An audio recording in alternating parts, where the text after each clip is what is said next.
Hello friends, welcome back to our channel Gyan Ganga Ayurveda classes में। आज हम लोग बात करने वाले अष्टांग हृदय का सूत्र स्थान का 7वां चैप्टर अर्थात अन्न रक्षा अध्याय के बारे में बात करेंगे। जैसा कि नाम है चैप्टर का, अन्न की रक्षा करना। तो अन्न की रक्षा कैसे करनी है, किसके लिए करनी है, क्यों करनी है, इस विषय में हम लोग पूरा पूरा बात करेंगे। तो हम लोग इस चैप्टर में बात करने वाले हैं कि अन्न रक्षा क्यों करनी है। जैसा कि हम लोग जानते हैं कि जो पहले की परंपरा थी, या पहले हम लोग ये बात कर लेते हैं कि अन्न की रक्षा किससे करनी है। तो हम लोग जानते हैं कि जो अन्न होता है हम लोग के जीवन का आधार होता है, हम लोग को मुख्य आहार के रूप में अन्न ही है।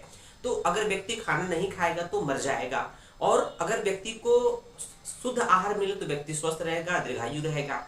और दूसरा तरीका यह है कि जो दुश्मन होते हैं, तो पहले के जो दुश्मन होते थे वो क्या करते थे कि या तो उनका अन्न खत्म कर देते थे, अटैक कर देते थे, लूट के लेके चले जाते थे, या उस अन्न में कोई पॉइजन मिला देते थे, कोई विष मिला देते थे, जिससे कि सामने वाले को मार दिया जाए बिना कुछ प्रयास किए ही।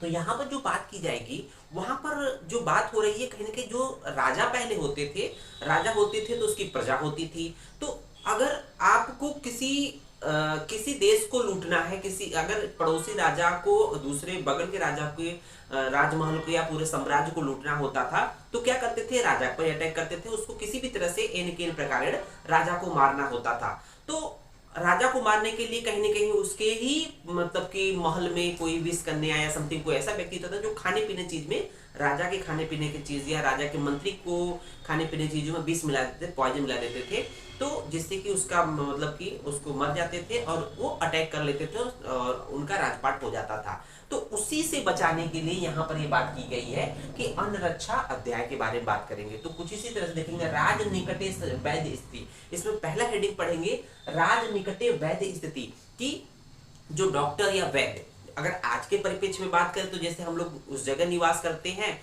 कोशिश करते हैं कि हम लोग ऐसे शहर में बसे, ऐसे जगह पर रहें जहां हॉस्पिटल इजीली अवेलेबल हो जाए। रात बिरात कभी भी हम लोग को बीमार हो, हमारे परिवार का कोई भी बीमार हो, तो उसको इजीली हम लोग हॉस्पिटलाइज करा सके। तो वही स्थिति यहाँ पर भी है, राज निकटे वैद्य स्थिति। मान लीजिए राजा के निकट ही वैद्य के लिए कहा गया है कि जो वैद्य होना चाहिए, जो डॉक्टर होने चाहिए पहले के समय में, जो बात किया गया राजा के निकट या राजा के समीप होना चाहिए। क्यों होना चाहिए उसके बारे में बात करेंगे। तो वहां बोला गया है, राजा राजगृह आसने प्राणाचार्य निवेशयेत। तो यह बोला गया है कि राजा के राजगृह में, मतलब राजमहल, राजगृह मतलब राजा के राजमहल में, राजा के राजमहल में प्राणाचार्य का मतलब होता है वैद्य, प्राणाचार्य का मतलब वैद्य, डॉक्टर को निवेशित, राजा को क्या करना चाहिए, अपने ही महल में, राजगृह में प्राणाचार्य अर्थात जो वैद्य जी है उनको निवास स्थान देना चाहिए। क्यों देना चाहिए इसके विषय में बात करते हैं, जिससे अगर वो कोई वैद्य अगर उस महल में रहेगा तो सर्वदा सभवित एवं सर्वत्रम प्रति जागृत, वो वैद्य हमेशा जागृत रहेगा, हमेशा चौकन्ना रहेगा कि कहीं ऐसी चीजें तो नहीं है कि खाने पीने में या समथिंग कुछ ऐसी चीजें मिला दी जा रही जिससे कि राजा या उसके मंत्री की मृत्यु हो जाती है। तो इस चीज के लिए राजा बहुत सचेत रहते थे। तो उसके बाद देखेंगे क्यों राजा राजवैद्य को अपने महल में रखते थे। क्योंकि विष से राजा के अन्नपान आदि की रक्षा। तो क्योंकि हम लोग जानते हैं खाने पीने की परंपरा में राजा और मंत्री ये सब एक साथ खाते थे या अलग खाते थे, तो वो कहीं ना कहीं उस खाने पीने की चीजों को या अन्न को विष से बचाना है, शत्रु से बचाना है खुद को, तो कहीं ना कहीं खाने पीने की चीजें सुरक्षित होनी चाहिए। तो यहाँ बोला गया विष से राजा के अन्नपान आदि की रक्षा। तो विष से राजा और मतलब कि अन्य मंत्री और साथ ही साथ राजा को विशेष रूप से इससे रक्षा करनी चाहिए विष से। तो यहाँ दिया है अन्नपानम विषाद, अन्नपानम विषाद रक्षेण विशेषेण महीपति। तो अन्न विष युक्त अन्न से, यहाँ बोला गया विष युक्त अन्न, अन्नपानम विषाक्त अर्थात विष युक्त अन्न से, विषाक्त भोजन से राजा और उसके सभी लोगों की रक्षा करनी चाहिए। विशेषेण महीपति, महीपति मतलब राजा, विशेष रूप से राजा की रक्षा करनी चाहिए। इसीलिए वैद्य हमेशा पास में रहते हैं कि अगर कोई विषाक्त चीजें हैं तो पहले वैद्य उसकी परीक्षा करेंगे, तब राजा को खाने के दिया जाएगा या उसके मंत्री को दिया जाएगा। तो यहाँ पर विशेषण महीपति अर्थात विशेष रूप से राजा की रक्षा करनी चाहिए विष युक्त पदार्थ या अन्न से। योग क्षय में तदा अंत्य, क्यों करनी चाहिए, क्योंकि राजा के अधीन योग क्षय में तदा अंतो अर्थात अंत्यो अर्थात योग और क्षेम राजा के ही अधीन होते हैं, योग और क्षेम राजा के ही आश्रित होते हैं। अभी बताऊंगा कि योग और क्षेम क्या है, और साथ ही साथ बताएंगे कि धर्माध्यायत निबंधा, और जो धर्माध्याय मतलब हो जाएगा पुरुषार्थ चतुष्टय का नाम आपने सुना होगा, पुरुषार्थ चतुष्टय। तो धर्म अर्थ काम मोक्ष, धर्म अर्थ काम मोक्ष, ये चार चीजें हैं, इसको बोलते हैं पुरुषार्थ चतुष्टय। चरक में पढ़ा होगा, चरक सूत्र 1 पहला चैप्टर में। ये जो भी धर्माध्याय अर्थात धर्म अर्थ काम मोक्ष किससे बंधे हुए होते हैं, ये योग और क्षेम से बंधे हुए, और योग क्षेम किस पे डिपेंड कर रहा है, ये राजा पे निर्भर करता है। तो योग और क्षेम क्या है, योग और क्षेम आप अभी बाद में पढ़ेंगे। तो जान लीजिए योग का मतलब होता है कि न प्राप्त होने वाली वस्तु को प्राप्त करना योग कहलाता है। नोट डाउन कर लीजिए बच्चों, योग का क्या मतलब है, वेरी वेरी इंपॉर्टेंट है कंपटीशन के पॉइंट ऑफ व्यू से। योग का मतलब है कि न प्राप्त होने वाली वस्तु को प्राप्त करना योग कहलाता है। और क्षेम का क्या मतलब है कि जब जो वस्तु प्राप्त हो चुकी है उसको यथास्थिति में बनाए रखना, उसको सुरक्षित रखना, उसको क्षेम कहलाता है। तो इस तरह से हम लोग योग क्षेम की बात कर लिए। 20 से राजा और उनके मंत्रीगण की अन्नपान आदि की रक्षा करना चाहिए।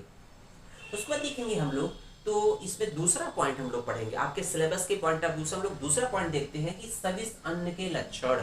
दूसरा आपके सिलेबस में है अन्न रक्षा अध्याय के अंतर्गत दूसरा पॉइंट है हेडिंग में सविस अन्न के लक्षण। आप जब सिलेबस में देखते हैं तो सविस अन्न के लक्षण, तो यहाँ पे पीपीएफ, तो ये पब्लिक प्रोविडेंट फंड नहीं है बच्चों, पीपीएफ वो वाला नहीं है, ये है प्रॉपर्टीज ऑफ पॉइजन फूड। तो सविस अन्न का मतलब क्या होता है, पॉइजन फूड अर्थात विष युक्त अन्न, पॉइजन फूड। तो क्या कहता है, प्रॉपर्टीज ऑफ पॉइजन फूड। तो विष युक्त अन्न के लक्षण क्या होंगे उसके बारे में बात करेंगे। तो एक एक करके हम लोग बात करेंगे। देखिए विषाक्त ओदन, ओदन का सामान्य मीनिंग होता है कि जब हम लोग चावल के कण को पका लेते हैं 6 गुने जल में, तो उसको हम बोलते हैं ओदन या भात, सिंपली ओदन या भात बोलते हैं। तो जब भात में विष अगर मिल जाए तो उसके क्या लक्षण होंगे, तो ये आपको ये लक्षण देखने हैं। तो विष युक्त जो चावल होगा या भात होगा उसके क्या लक्षण होंगे उसके बारे में देख रहे होंगे। ओदनो विश्वान अर्थात विष युक्त जो भात होगा या चावल होगा वो कैसा होगा, सांद्रो यात्य, बहुत अत्यधिक मात्रा में गाढ़ा रहेगा। जैसे आपने चावल निकाला तो एक एक दाना अलग हो जाता है, लेकिन यहाँ पर चिपका हुआ रहेगा। सांद्रो यात्य मीन्स बहुत अधिक मात्रा में गाढ़ा रहेगा। विश्राव्यताम इव, और द्रव होते हुए भी उसको हम लोग छान नहीं सकते हैं, इसको बोलते हैं विश्राव्यताम इव, अर्थात द्रव होते हुए भी उसको हम छान नहीं सकते हैं, इसका मीनिंग ये हुआ। उसके बाद देखेंगे दूसरी लाइन, चिरेड़ पचते, उस विष युक्त चावल को खाएंगे तो देर में पचेगा। उसके साथ पक्वो, चिरेड़ पचते देर में पचता है। पक्वो भवेत परसुतो उपमम, तो परुषित का मतलब होता है बासी। जैसे आपने बासी भात अगर एक दिन मतलब रात में न खाइए सुबह देखिए तो जो उसकी स्थिति देखने में खाने में होती है, उसी तरह से ये परसुतो उपमम, ऐसा लगेगा कि जो चावल पका हुआ है ताजा ताजा भात है, विष युक्त जो भात ओदन है वो पकने के बाद बासी की तरह दिखेगा, उसकी आकृति या जो स्वरूप बासी की तरह हो जाएगा। भवेत परुषित उपमम मतलब बासी के समान दिखेगा। उसके बाद देखेंगे कि अब जो है मयूर कंठ तुल्यो उष्मा मोह मूर्छा प्रशेक कृतम। अब बाय द वे जो उससे जो उस विषयुक्त चावल से या ओदन से उष्मा निकलेगी, भाप निकलेगी, वो कैसी होगी, मयूर कंठ तुल्यो, वेरी वेरी इंपॉर्टेंट है, मयूर कंठ तुल्यो उष्मा, जो उसकी भाप होगी मयूर के कंठ, तो मोर के कंठ के समान होगी। तो मोर का कंठ जनरली देखा आपने कैसा होता है, नीला कलर का होता है, तो नीले कलर की भाप निकलेगी। तो यहाँ कॉमन टर्म दिया मयूर कंठ उपमा तुल्य, मयूर मोर के कंठ के समान भाप निकलेगी, उष्मा निकलेगी। उसके साथ साथ देखेंगे जब उस भाप को या उस चावल को हम लोग खा लेंगे विषयुक्त चावल को, तो क्या होगा, मोह हो गया, व्यक्ति मोह से युक्त हो जाएगा, मूर्छित हो जाएगा, तो बेहोशी कंडीशन में हो जाएगा। प्रशेककृत मतलब हो जाएगा मुख से लालास्राव होने लगेगा। उसके बाद देखेंगे हियते वर्ण गंध आदियो, उस व्यक्ति का जो व्यक्ति उस पदार्थ को खाएगा, विषयुक्त भोजन खाएगा, उसका जो वर्ण है, उसका जो कलर है, गंध है आदि जो है उसको नाश हो जाएंगे, क्षीण हो जाएंगे। क्लिद्यते चंद्रिका चित्त, और साथ ही साथ तो चावल में हीयते वर्ण गंधाद्य, और साथ ही साथ देखेंगे ये एक्चुअली चावल के गंध की बात किया गया है। चावल का जो वर्ण और गंध डिफरेंट हो जाएगा, खत्म हो जाएगा, नष्ट हो जाएगा। साथ ही साथ उस चावल में क्या है, पीत देती है चंद्रिका चित्त, तो रेखाएं दिखाई देने लगेगी। तो ये बात थी विषयुक्त चावल के लक्षण थे। अब बात करते हैं, पॉइंट सेकंड करते हैं, विषाक्त व्यंजन शाक आदि। अभी आपने विष से युक्त चावल की गुण देखा, तो अब देखेंगे विष युक्त जो शाक मतलब हरी सब्जियां, भाजी, मतलब कि व्यंजन का मतलब शाक और भाजी, मतलब कि जो शाक मतलब सब्जी, और मतलब जो शाक और सब्जी की बात कर रहे हैं उसके बारे में बात करेंगे। देखेंगे व्यंजनान्य आशु सुषति, तो विष युक्त जो सब्जी होगी या शाक होगी वो क्या होगा, आशु सुषति, शीघ्र ही सूख जाएगा, शीघ्र ही सूख जाएगा। आप फ्रिज में रखेंगे तो भी जल्दी लगेगा, बाहर रखा हुआ सूख गया। उसमें देखेंगे श्याम क्वाथानानि तत्र च, और उस सब्जी को जिस पानी में, उस सब्जी को पानी में पकाएंगे तो पानी कैसा हो जाएगा, श्याम हो जाएगा, श्याम काला पड़ जाएगा, पकते पकते वो पानी काला हो जाएगा। श्याम क्वाथानी च, उसको जब पकाएं, क्वाथ मतलब जिस पानी को पकाएंगे तो वो काला पड़ जाएगा। उसको देखेंगे अब उस पानी में, जो पानी है सब्जी में, जिस पानी में सब्जी पका रहे हैं वो पानी काला पड़ गया है। ठीक बच्चों, दूसरी लाइन देख रहे होंगे, हीन अतिरिक्ता विकृता छाया दृश्यन्ते नैवा, उस काले पानी में अगर हम अपने प्रतिबिंब को देखना चाहे तो प्रतिबिंब कैसा दिखाई देगा, तो विषयुक्त जो सब्जी बन रही थी उसका काला पानी में जो अपने प्रतिबिंब को देखेंगे तो कैसा दिखाई देगा, हीन। या तो जैसे हम लोग हम देखना चाहेंगे उस पानी में अपने चेहरे को देखना चाहे तो हो सकता है कि मेरे एक कान न दिखे, हीन का मतलब जो अंग है उसमें कुछ ना कुछ कमी आ जाए। अतिरिक्त हो सकता है कि एक कान की जगह दो कान दिखाए, एक नाक की जगह दो नाक दिखे, एक आंख, दो आंख की जगह चार आंख दिखे, मतलब ये अतिरिक्त की बात कर रहा है। विकृत, या हो सकता है कि कटा पिटा दिखाई दे, या छाया, जो छाया या प्रतिबिंब बनता है ये इस तरह के बनेगा। साथ ही साथ नए हुआ, हो सकता है कि हम लोग की प्रतिबिंब ही नहीं दिखाई दे, इस तरह के मतलब वो विशुद्ध जल होगा। उसको देखेंगे फेन, तो वो जो जल है या पानी है, जो काला पानी था, एक तरह से सब्जी पकाई हुई पानी थी, उसमें क्या हो जाएगा, सब्जी में क्या हो सकता है, फेन हो सकता है, झाग हो सकता है, उर्ध राजी अर्थात उसमें रेखाएं हो सकती है, ऊपर से देखने पर रेखाएं हो सकती हैं, सीमंत तंतु हो सकते हैं, बुदबुद अर्थात बुलबुले हो सकते हैं, संभव हो सकते हैं। विच्छिन्न विरसा राग खांडव शाकम विषम, तो साथ ही साथ इसके जो राग है, खांड है, शाक है, ये विच्छिन्न हो जाएंगे, नष्ट हो जाएंगे, और इसके रस नष्ट हो जाएंगे। उसको देखेंगे थर्ड पॉइंट है कि विषाक्त मांस रस, दूध, दही आदि के गुण, तो विष से युक्त जो मांस रस है, जो मांस पकाएंगे उससे जो रस बनेगा, साथ ही साथ जो दूध है, दही है, तक्र आदि के गुण क्या होंगे। तो एक एक करके पॉइंट, छोटा सा पॉइंट है, वेरी वेरी इंटरेस्टिंग पॉइंट है बच्चों, कि नीला राजी रसे, जो रस का मतलब मांस रस की बात कर रहा है, जो मांस रस हो जाएगा, अगर विष से युक्त मांस रस है उसको पकाएंगे तो नीला राजी, उसमें नीली राजी मतलब रेखाएं दिखाई देंगी। उसके बाद देखेंगे ताम्र क्षीरे, अगर दूध अगर विष से युक्त है तो उसमें ताम्र वर्ण की, कापर के वायर के समान, उसमें कापर के वायर के मतलब कापर के समान उसका वर्ण हो जाएगा।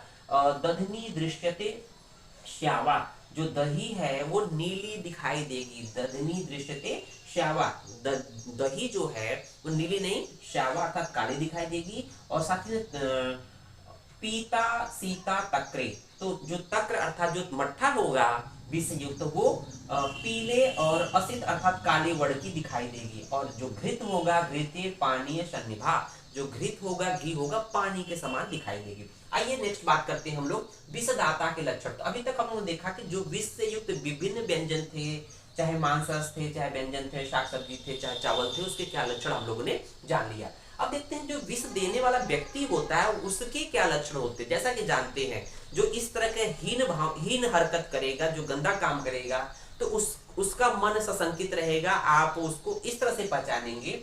विषदह, जो विषदाता होता है, विष देने वाला, अन्न में भोजन में विष मिलाने वाला जो व्यक्ति होता है, विषदह श्याव, उसका चेहरा काला पड़ा रहेगा, सशंकित रहेगा, शुष्क अस्यो, मुख बिल्कुल सूखा सा रहेगा, बोलेगा तो क्लियर बोल नहीं पाएगा। विलक्षणो विच्छते दिशा, इधर उधर जैसे लगता है ना, उसका बिना उद्देश्य के इधर उधर हमेशा देखता रहता है कि कोई देख तो नहीं रहा है, कोई मेरे पे शंका तो नहीं कर रहा, कुछ इस तरह की उसके मन में भावना आएंगी। उसके साथ साथ उसको क्या होगा, स्वेद बेपतुम आसतो धीतः स्खलति जिम्बते। स्वेद अर्थात उस पर देखेंगे पसीने से तरबतर रहेगा। डरा हुआ व्यक्ति क्या होता है, पसीना से तरबतर रहेगा। बेपतु उसके हाथ पैर बिल्कुल कांपते रहेंगे और साथ ही साथ देखेंगे भयभीत रहेगा। स्खलति जिम्बते इधर तो इधर उधर जानने में या बोलने में लड़खड़ाता है, चलने में या बोलने में लड़खड़ाता है। उसके बाद देखेंगे थर्ड पॉइंट जो आपके सिलेबस के पॉइंट है वो से है सविस अन्न की परीक्षा। तो examination of food contaminated with poison. तो examination of food contaminated with poison अर्थात जो विष से युक्त अन्न है उसकी हम लोग परीक्षा कैसे करेंगे। तो परीक्षा करने के लिए कई विधियां हैं। तो अग्नि के द्वारा परीक्षा कर सकते हैं, पशु पक्षियों को खिलाकर परीक्षा कर सकते हैं। और ये मेन थे कि मतलब कि उन अग्नि में डालने पर या पशु पक्षियों को खिलाने पर कौन कौन से लक्षण आएंगे। तो देखेंगे अग्नि में जब उस विष युक्त अन्न को डालेंगे तो क्या होगा, प्राप्य अन्नम शविषम। तो सविष अन्न को, विषयुक्त अन्न को प्राप्य अन्नम शविषम, उसको क्या अग्नि में डालेंगे। अग्निरेव आवर्तम, अग्निरेव आवर्तम सामान्यतः कोई भी चीज अग्नि जब जलती है ना तो उसकी जो लौ होती है बहुत इधर उधर भागती है, आपने देखा होगा। अगर उसमें हम लोग विष से युक्त अन्न डाल देंगे तो अग्नि क्या होगी, उसकी लौ एक आवर्त में बिल्कुल ऐसा लगेगा एक घेरे में ऊपर की तरफ बढ़ रही है, एक घेरे में आवर्त में ऊपर की तरफ बढ़ रही है। तो ये उसके लक्षण है विषयुक्त अन्न के। और साथ ही साथ उसमें स्फुटयति बहुत अधिक मात्रा में चटकटान होगी। अच्छा मतलब उसमें से आवाज आएगी, चट चट की बहुत ज्यादा आवाज आएगी, उसको बोलते हैं स्फुटयति, बहुत ज्यादा मात्रा में आवाज आएगी। उसके बाद देखेंगे कि उसका जो धुआं और उसकी जो ज्वाला होगी, तो शिखी कंठाभ धूम अर्चिन, उस धूम अर्थात धुआं, अर्ची मीन्स उसकी अग्नि या ज्वाला।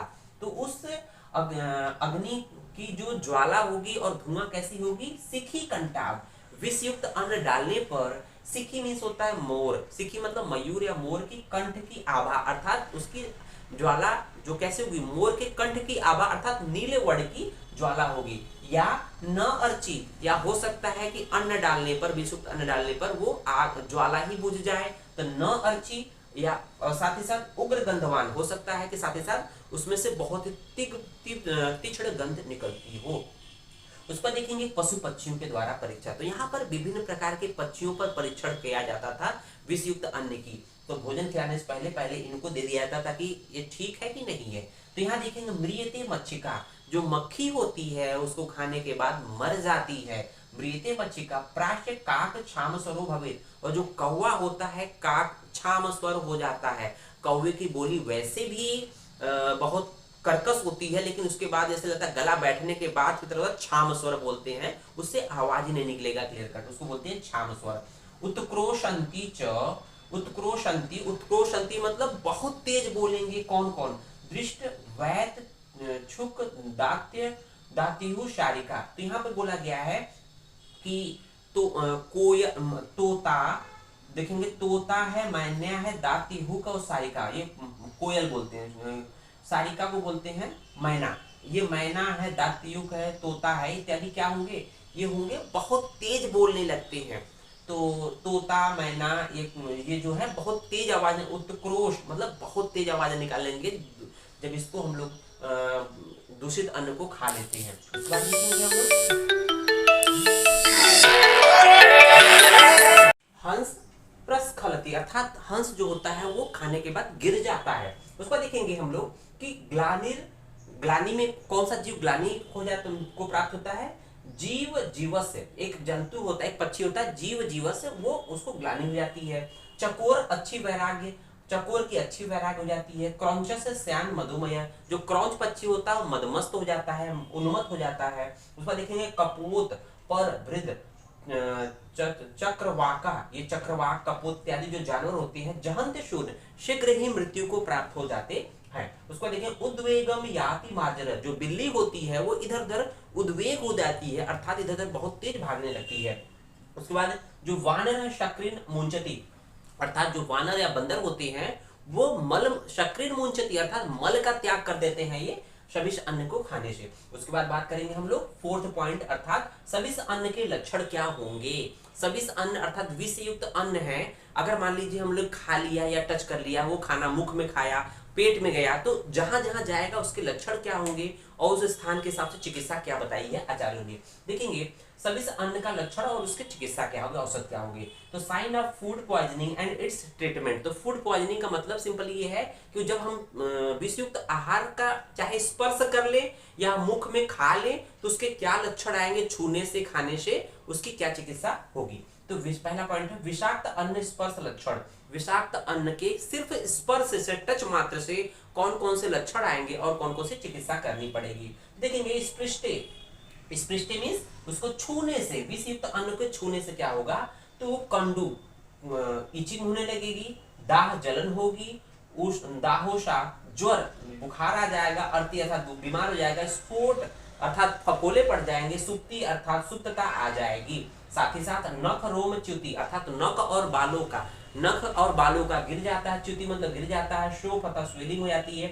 तो ये उसके लक्षण है सिर्फ छूने मात्र से। अब इस तरह की चीजें आ गई, विषाक्त अन्नों को छू दिया तो उसकी चिकित्सा कैसे करेंगे, तो सेक आद्य, तो जो परिषेक आदि जो चीजें बताएगी, परिषेक का मतलब औषधि द्रव्यों से उस जिस पार्ट पे हो गया पूरे शरीर को उसकी धुलाई करना, साफ सफाई करना, परिषेक सेक आद्य विष अन्न, विषयुक्त अन्न की जो से लक्षण उत्पन्न होंगे, सेक आद्य अर्थात उसमें परिषेक करना है, विषयुक्त जो औषध युक्त द्रव से उसका धुलाई करना है। साथ ही साथ क्या करना है कि लेप भी लगाना है। तो शस्तास्तत्र प्रलेपश्च, प्रलेप करना है किसका, लेप लगाना है किसका, चंदन का, पद्म चंदन है, कमल है, सोम है, वल्कल है, तालिस पत्र है, कुष्ठ और अमृत अर्थात अमृता का इनका लेप भी लगाना है। ये इनकी चिकित्सा थी। उसके बाद हम लोग बात करेंगे मुख स्थित विष के लक्षण का चिकित्सा। मान लीजिए हम लोगों ने पहले टच किया, उसके लक्षण बता दिया, अब खाना को उठाया, उसके सभी अन्न थे, उसके लक्षण आ गए हाथ में या जहां भी छुआ उससे आ गए। अब मान लीजिए हमने ध्यान नहीं दिया, फटाक से उठाया, खा लिया, खाने के बाद मुख में जाएगा तो क्या लक्षण उत्पन्न करेगा, उसकी चिकित्सा क्या होगी अगर मुखगत विष आ गया तो लाला, मुख खाने के बाद क्या होगा, लाला स्राव होगा, बहुत ज्यादा वो होगा, जिह्वा ओष्ठ जाड्य, उसके बाद क्या होगा, जिह्वा और ओष्ठ में जड़ता आ जाएगी, उष्मा और साथ ही साथ बहुत दाह होगा, उष्मा मतलब दाह हो जाएगा, चिमचमायन जैसे चुनचुनाहट आएगी मुख में, जैसे होता है कोई चीज चीटी काटे, चिमचिमायन, दंत हर्ष, दांतों में पानी लगेगा, जैसे दांतों में ठंडा गर्म का चक्कर होता है, दंत हर्ष बोलते हैं। रस अज्ञ, भोजन का कोई स्वाद नहीं मिलेगा, हनुस्तंभ जाते वक्त रखो, मुख का जो जबड़ा होता है वो स्तंभ हो जाएगा, उसको बोलते हैं हनुस्तंभ बोलते हैं। उसके बाद देखेंगे उसकी चिकित्सा क्या होगी कि सेव्यास्तत्र गंडूस, तो मुख क्या कर, इस ऐसी स्थिति में क्या करना था आपको, गंडूस करना है। गंडूस में क्या करते हैं कि कोई औषधि द्रव्य लेकर मुंह में भर लेना है, उसको हिलाना नहीं है, तो गंडूस बोलते हैं। सर्वम च विषजितम, और साथ ही साथ मुखगत रोगों में जो भी चिकित्सा की जा सकती है करना चाहिए। उसके बाद देखेंगे अगर आपने खाना खा लिया, मुख में कोई लक्षण नहीं आया, अगर पेट में चला गया तो उसके लक्षण मान लीजिए तो क्या होगा, अमाशय स्थित विष के लक्षण और चिकित्सा। अगर अमाशय में चला गया विष युक्त भोजन तो उसके लक्षण क्या होंगे, चिकित्सा क्या होंगे। तो अमाशय गति, अमाशय में जाने पर विष युक्त भोजन क्या करेगा, स्वेद, पसीना आएगा, मूर्छित हो सकता है, आद्यमान पेट फूल सकता है, मद की अवस्था आ सकती है और भ्रमित हो सकता है। साथ ही साथ रोमहर्ष हो सकते हैं, वमीर दाह, वमन हो सकता है, दाह हो सकता है, और साथ ही साथ चक्षु हृदय अवरोध, नेत्र और हृदय में अवरोध हो सकता है। और साथ ही साथ देखेंगे बिंदु विश्च अचायु अंगानाम, और अंगों पर क्या हो सकता है कि जल के बूंदों के समान फफोले पड़ सकते हैं, बिंदु विश्चायु अंगानाम। ये तो थे आमाशयगत। अब देखेंगे पक्वाशयगत। तो पक्वाशयगत जब जो चला जाएगा तो आहार जो चला गया विषयुक्त, उससे अनेक वर्ण बमती, विभिन्न प्रकार के जो वर्ण से युक्त बमन करता है। मूत्र मूत्र बहुत अधिक मात्रा में त्यागता है, बहुत अधिक मात्रा में लूज मोशन होता है, शार्यते अतिशार्यते। और तंद्रा कृषत पांडुत्व उदरम बलक्षय, तंद्रा होगा कृषत तथा दुबला पतला हो जाएगा, पांडुत्व उदरम जो उदर हो जाएगा, एब्डोमेन हो जाएगा, पीलापन हो जाएगा, बल क्षय बल का नाश हो जाएगा। ऐसी स्थिति में चिकित्सा क्या करना है कि अमाशयगत और पक्वाशयगत में चिकित्सा क्या करना है। तो यहाँ देखेंगे अमाशयगत में बमन है, तयोर वांत, अमाशयगत में वांत अर्थात बमन है, विरिक्तश, ये पक्वाशयगत में विरिक्तश अर्थात बमन विरेचन है। तो क्वेश्चन आंसर क्या होगा, अमाशयगत की चिकित्सा क्या है, बमन कराना है। अगर कोई दोस्त जो आपका विषयुक्त अन्न पक्वाशय में चला गया तो उसका विरेचन कराना है। तयुर्वांतश, आमाशयगत में वांतश अर्थात बमन कराना है, उसके नीचे चला गया आमाशय के अर्थात पक्वाशय में चला गया तो विरेचन कराना है। साथ ही साथ क्या कराना है कि हरिद्रा, कटवी, गुड़ इत्यादि द्रव्यों का नश देना है, अंजन देना है, उसका पान कराना है। और साथ ही साथ जो भी विधि हो सकती है अन्य विधियों को भी अपनाना चाहिए। विष भोक्ता को बचाने के उपाय, मान लीजिए विष से युक्त व्यक्ति है, उसको किस तरह से बचाया जा सकता है, तो उसने वाग्भट ने बहुत क्लियर कर दिया है। विष भुक्ताय, विष युक्त जो व्यक्ति होता है उसको क्या करना है, उसके लिए शुद्धयो बमन, उसको बमन विरेचन के द्वारा उसके शरीर की शुद्धि करना चाहिए। शुद्धयोर ऊर्ध्व अधश तथा, ऊर्ध्व मतलब बमन के द्वारा और अध मतलब विरेचन के द्वारा उसके शरीर को शुद्धि करनी चाहिए। तो बमन विरेचन के द्वारा जब शरीर की शुद्धि हो जाए विष युक्त व्यक्ति के लिए, तो क्या करना है उस वक्त कि उसके हृदय का शोधन करना है। हृदय के शोधन के लिए क्या करना है, हृदय शोधन के लिए क्या करना है, सूक्ष्म ताम्र रजे काले सछौद्रम, तो सूक्ष्म ताम्र चूड़ के साथ मतलब कि सछौद्रम अर्थात क्या कहते हैं कि शहद के साथ सूक्ष्म ताम्र चूड़ को देना है हृदय शोधन के लिए। उसके साथ साथ देखेंगे कि जब हृदय का शोधन हो जाएगा तो क्या करेंगे, स्वर्ण भस्म देंगे, स्वर्ण का चूड़ देंगे, शुद्ध हृदय तक, शुद्ध हृदय हो जाने के पश्चात शाण मात्र में कितना देना है, वेरी वेरी इंपॉर्टेंट, शाण मात्र में, शाण एक प्रमाण है, हेम चूड़स दाम्वेत, स्वर्ण का चूड़ उसको खिलाना है, विष युक्त जो व्यक्ति है उसको खिलाना है। अब बात करते हैं कि स्वर्ण का प्रभाव, स्वर्ण खाने से क्या होगा, तो स्वर्ण खाने से उस पर विष का प्रभाव नहीं पड़ेगा। ध्यान सुनिएगा कि जिस प्रकार से कमल पत्र पे तो न संजते हेम पांगे, हेम अर्थात विष खाने से उस पर विष का प्रभाव मतलब कि स्वर्ण का चूड़ लेने से उस व्यक्ति पर विष का प्रभाव पड़ेगा ही नहीं। कैसे नहीं पड़ेगा, जिस प्रकार से पद्म पत्रे अंबु, जिस प्रकार से कमल के पत्र पर जल नहीं ठहरता है, आपने देखा होगा अरवी बंडे के पत्ते पे, अरवी बंडा जो बंडा होता है उस पे अगर जल गिर जाए तो वो बाहर निकल जाता है, उस पर पानी टच नहीं करता है। पद्म पत्रे अंबु, जिस प्रकार से कमल के पत्र पर जल नहीं ठहरता है उसी प्रकार से स्वर्ण का सेवन किए हुए व्यक्ति को पर विष का प्रभाव नहीं पड़ता है। साथ ही साथ जायते विपुलम च आयु, उसकी आयु विपुल हो जाती है अर्थात दीर्घायु हो जाता है। साथ ही साथ उसमें यही चिकित्सा गर्भिश में भी करना चाहिए। तो इस तरह से हम लोगों ने ये पार्ट, इसके 4 पार्ट कर लिए। आगे हम लोग इसके नेक्स्ट पार्ट को कंप्लीट करेंगे। उम्मीद है लेक्चर आपको समझ में आया होगा। वीडियो को अधिक से अधिक लाइक, शेयर और चैनल पे अगर नए हैं तो सब्सक्राइब जरूर करें। जय हिंद, जय भारत, जय आयुर्वेदा।